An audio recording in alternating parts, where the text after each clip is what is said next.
Hi, welcome to the March 2015 edition of my Song of the Month Club here at folkmusic.com.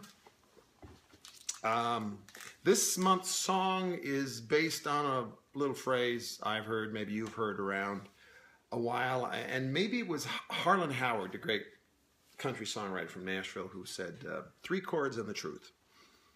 It certainly describes a lot of music that many of us grew up playing, whether it be rock and roll or folk music or country music. And certainly in my schooling in folk music, people like Woody Guthrie, Joe Hill before him, though he was a little more complicated because he used vaudeville songs and such.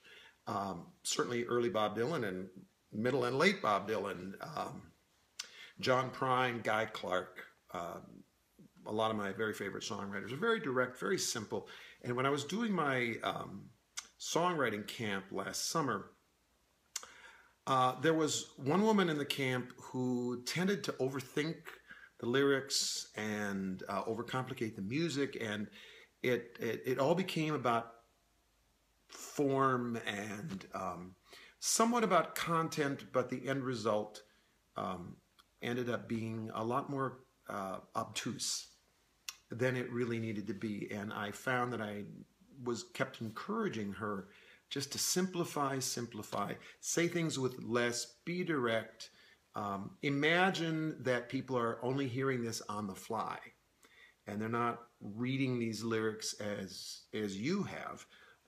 So just remember the oral experience of a song and how that affects your ability to communicate with the listener.